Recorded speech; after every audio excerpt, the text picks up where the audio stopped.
Ukraine's military officials have said that Russian forces have not made progress in capturing the cities of Bakhmut and Avdiivka. However, officials installed by Russia claim otherwise. Ukraine said that Russian forces are simply trying to exhaust Ukrainian troops with constant attacks. It also claims that Russia suffered high combat deaths during the offensive. China has threatened to retaliate if the US House Speaker Kevin McCarthy meets Taiwan President Tsai Ing-wen next month. China said that any such move would be considered provocation. Tsai will visit Central American nations of Guatemala and Belize through New York and Los Angeles. Last year, China responded aggressively to then US House Speaker Nancy Pelosi's Taiwan visit. China launched a number of provocative military drills. Police have released more details about the 28-year-old suspect who killed 6 people, including 3 children, in a Nashville school in the US. Audrey Hale had an emotional disorder and was under a doctor's care. Hale had legally purchased 7 guns, out of which 3 were carried at the time of the shooting. Dramatic body cam footage of the school shooting in Nashville has been released.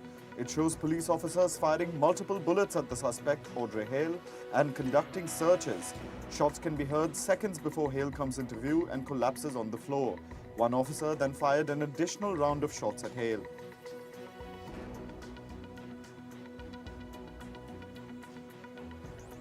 Dozens of migrants have died after a fire broke out at a migrant detention center in the city of Mexico. The migrants were from Central and South America. According to the Mexican president, the fire broke out after migrants set fire to the mattresses. This was apparently done in protest after migrants discovered that they would be deported. Pro-migrant activists gathered outside the center, asking authorities to act and deliver justice. Israeli Prime Minister Benjamin Netanyahu has dismissed US President Joe Biden's call to walk away from the proposed judicial overhaul. Netanyahu said, and I quote, "Israel is a sovereign country which makes its decisions by the will of its people and not based on pressures from abroad, including from the best friends." The White House had initially suggested Netanyahu seek a compromise. The proposal has been suspended after massive protests. Taiwan and the Czech Republic have signed several memorandums of understanding to strengthen their bilateral partnership. A Czech delegation with around 150 officials arrived in Taipei last week. Taiwan seeks to boost ties with the Czech Republic at a time when its former ally Honduras established diplomatic relations with China. The US and South Korea conducted their first large-scale amphibious landing exercise in 5 years. This comes after North Korea unveiled new warheads. North Korea has vowed to produce more weapon-grade nuclear material to expand its arsenal. Pyongyang has accused the US and South Korea of rehearsing an invasion with their military exercises. Paris continues to face protests against pension reforms. In the latest, protesters threw projectiles at the police. In turn, police officials fired tear gas at protesters.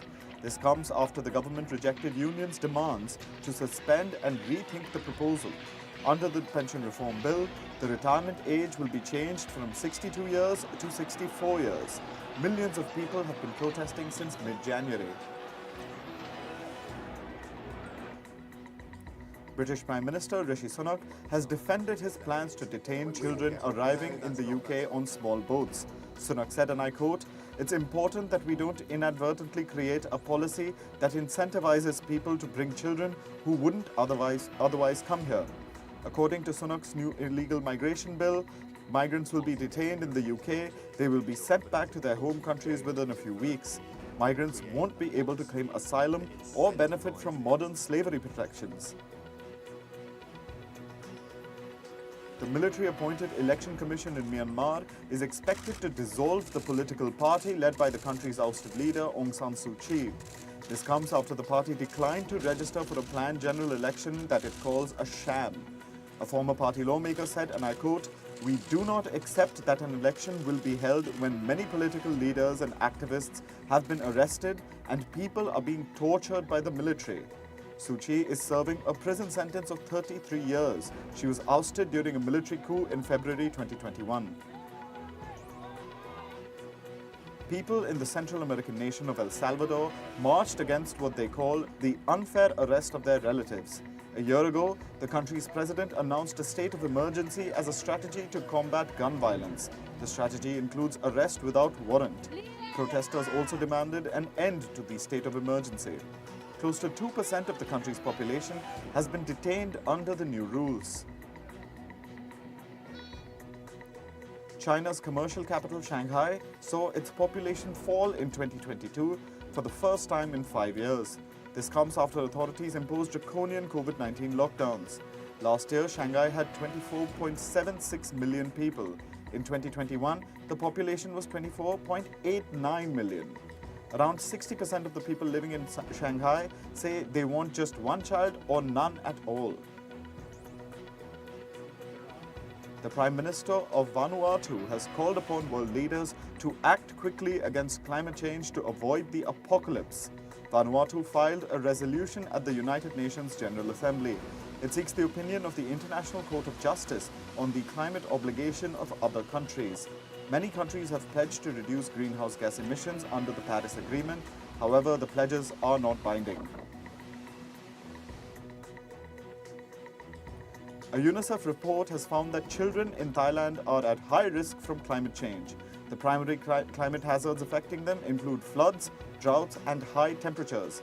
It can cause water contamination, the spread of diseases, and food insecurity. Those living in the northeastern and southern provinces face the highest risk.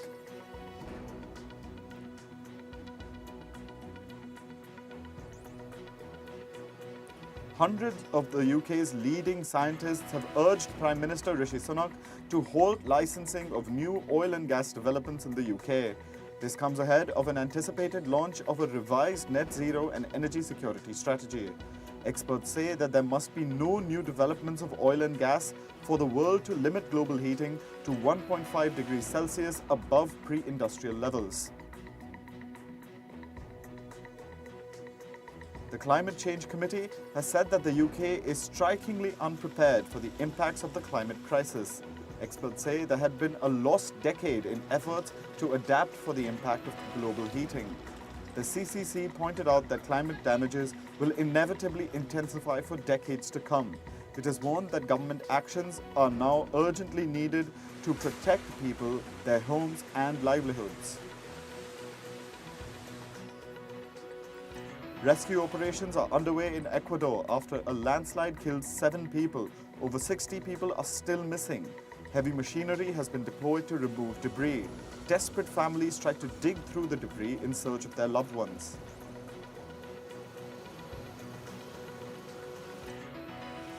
A group of indigenous eco-warriors in Brazil are in the process of planting Brazilian pine trees. The process is painstaking, but the groups are trying to save the critically endangered species and their way of life. The indigenous group depends on these trees for food and medicines and considers them a central element of their spirituality. 5 Komodo dragon hatchlings were born at a zoo in southern Spain. This is the first time in a decade that the world's largest lizards successfully bred in other countries. In the country of Spain, sorry. In 2021, Komodo dragons were added to the International Union for Conservation of Nature's Red List. This is because only about 1,500 specimens remain in habitats that are threatened by climate change. Komodo dragons are found in 4 Indonesian islands.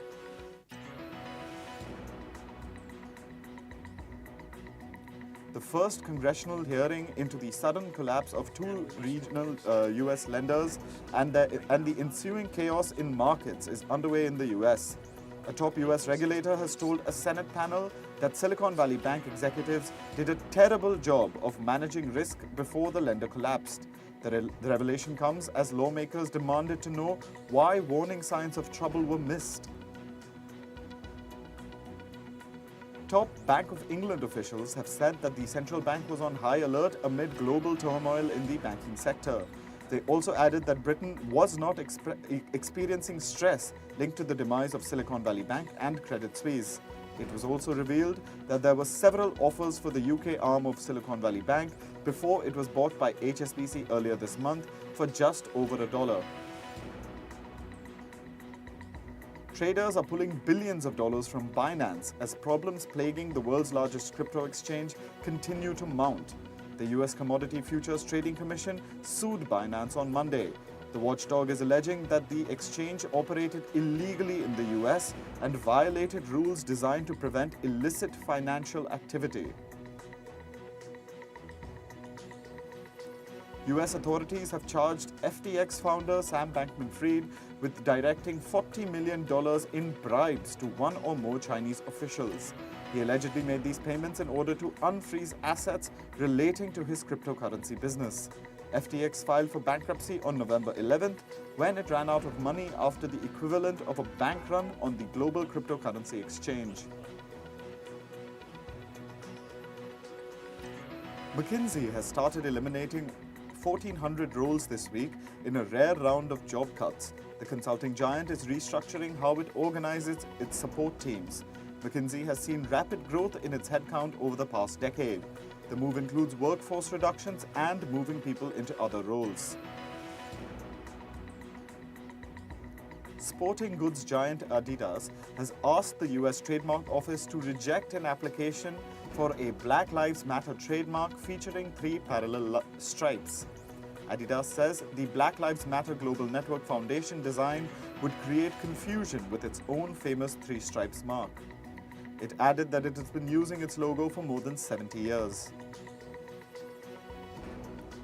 Pepsi will roll out a new look in North America. It will happen between September and December this year for the brand's 125th anniversary. The new logo will be rolled out globally in 2024. Pepsi's new logo design will span across all physical and digital touchpoints, including packaging, fountain and cooler equipment, fleet, fashion, and dining. Reels are gaining more momentum on Facebook and Instagram. To capitalize on this growing market, Meta is rolling out some new ad options. This is to help advertisers maximize their promotion opportunities within short-form video clips. Meta is making its click-to-messenger ads available within Facebook Reels. It's also making WhatsApp conversation optimization available for Facebook Reel ads. According to a new report, the rise of artificial intelligence could put 300 million jobs at risk. The report predicts significant disruption to the labor market. It notes that 2/3 of the jobs in the US and Europe could be automated to a certain extent. Nokia is gearing up to launch a 4G mobile network on the moon to enhance lunar discoveries. A Nokia executive revealed the terrestrial networks would help solve communication needs for future space missions. The telecom giant plans to launch its 4G mobile network on the moon later this year. Moving on to sports, in football, Hervé Renard has resigned as Saudi Arabia coach so he can take over France's women's team. This is ahead of this year's Women's World Cup. The 54-year-old Frenchman was appointed as coach of Saudi Arabia in July 2019. He led the country to a famous 2-1 win over eventual winners Argentina at the World Cup in Qatar last year. The French women's team is currently ranked 5th in the world. France will be looking to win its first Women's World Cup at this year's showpiece. Bayern Munich coach Alexander Strauss has said it would mean a lot to the club to advance to the semi-finals of the Women's Champions League. Bayern are preparing for Arsenal in the second leg of their quarter-final slated for later this evening. Arsenal have hoisted the trophy once in 2007, but Bayern have yet to win a Women's Champions League title. Indonesia's president has spoken about Israel's participation in the Football Under-20 World Cup to be hosted by his country. He said it did not mean a change in Indonesia's foreign policy. The statement comes after the draw for next month's tournament was cancelled over opposition to Israel taking part. Indonesia's football body cancelled the draw for the 2014 tournament on Sunday. In tennis, Indian Wells champion Carlos Alcaraz is on course to complete the Sunshine Double. He saw straight set wins at Miami Open yesterday. Spain's world number one deployed his dynamic game to tame American Tommy Paul 6-4, 6-4. Alcaraz has now set up a quarterfinal with another American, Taylor Fritz. Fritz eased past Denmark's Holger Rune 6-3, 6-4 earlier in the day. In cricket, England Test captain Ben Stokes will be playing as a specialist batter for Chennai Super Kings in the early part of the 2023 Indian Premier League. Stokes has been suffering from a knee injury, which had earlier put doubts over whether he will be able to take part in the league this season at all. CSK coach Michael Hussey has said that the franchise is working closely with the England and Wales Cricket Board on keeping an eye on Stokes' fitness. Kolkata Knight Riders have named left-hander batter Nitish Rana as the team's new skipper for the upcoming IPL season. Rana will replace Shreyas Iyer. Iyer is likely to undergo back surgery and is in danger of missing the entire season. Rana has played 74 matches for KKR, scoring 1,744 runs at a strike rate of 135. Indian football sensation Sunil Chhetri has scored his 85th international goal. With the goal, Chhetri has overtaken Hungary's Ferenc Puskás as the fifth highest goal scorer in the history of football. Chhetri is overall third in the list of active footballers with the most international goals, behind only Portugal's Cristiano Ronaldo and Argentina's Lionel Messi. Porsche's plans to move into Formula One have been formally put on ice. The German manufacturer is now focusing its racing activities on sports cars and Formula E. According to media reports, Porsche has now decided against pursuing options in Grand Prix racing. The decision has been made after it came very close to a deal with Red Bull last year. International Olympic Committee President Thomas Bach has defended plans to get Russian and Belarusian athletes back into competitions as neutrals. Bach said their participation works despite the ongoing war in Ukraine. The IOC sanctioned Russia and Belarus after the February 2022 invasion of Ukraine. However, it is now eager to see athletes come back across all sports and have a chance to qualify for the Paris 2024 Olympics. The foreseeable The president of the Russian Olympic Committee has opposed any notion of Russian and Belarusian athletes competing as neutrals. Neutrals are not allowed to don national flags or play national anthems. The ROC president also denounced additional anti-doping procedures imposed on Russian competitors.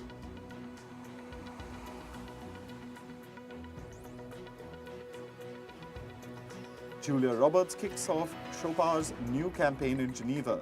The campaign is called Chopard Loves Cinema. The actor unveiled it at the Watches and Wonders trade show. Roberts also launched Chopard's program to use recycled steel. Roberts joined the luxury firm as its global ambassador earlier this month. She's the face of the brand's 12-part digital campaign. Priyanka Chopra Jonas is now a member of Academy of Motion Picture Arts and Science. The Indian actor is serving on the executive committee of the Actors Branch. Eligibility for selection is based on Oscar nomination. Priyanka Chopra Jonas starred in the Oscar-nominated feature The White Tiger. Actor Zendaya is set to receive the CinemaCon Star of the Year award. She will receive it at the Big Screen Achievement Awards at CinemaCon 2023.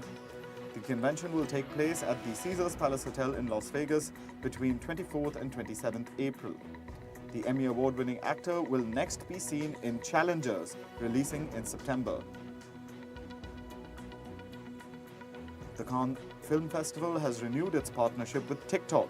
The partnership covers the festival's short film competition. This marks the second year of their collaboration. This renewal comes amid debates over TikTok's privacy and data security record. France recently banned the app on government-issued devices. The Back to the Future musical will hit the road for a tour of North America. It will open at the Playhouse Square in Cleveland in June 2024. The musical officially opened in London on September 13, 2021. It won the Olivier Award for Best New Musical in 2022. Drama series House of the Dragon Season 2 will only have 8 episodes. It's shorter than the 10-episode first season. Production for Season 2 is set to begin in the UK for a 2024 premiere. The development is part of a long-term plan as HBO greenlights a third season. American sitcom Curb Your Enthusiasm could be ending after 12 seasons. Two show producers hinted at wrapping up the series on social media. One tweeted, "Shooting the last scene of the last episode of the final season." Another also hinted that March 27th could have been the last day of the shoot. Director Quentin Tarantino is set to get his own biographical comic. Publisher Titan Comics is creating the graphic novel Quentin by Tarantino. This development comes amid speculations that Tarantino may be directing his final film. The graphic novel will be released on the 17th of October. It's already available for pre-order. Lollapalooza Brazil offers refunds after Drake bails out as headliner. The rapper was supposed to close the 3-day event. Drake couldn't perform, citing unforeseen circumstances. DJ Skrillex took over his slot. Lollapalooza is now giving a variety of ticketing alternatives and refund options till the 5th of April. British presenter and comedian Paul O'Grady has died at the age of 67. The news was confirmed by his partner Andre Portasio. He said that O'Grady died unexpectedly but peacefully on Tuesday evening. O'Grady was fondly known for his drag queen persona Lily Savage. He was recently on tour playing Miss Hannigan for the musical Annie.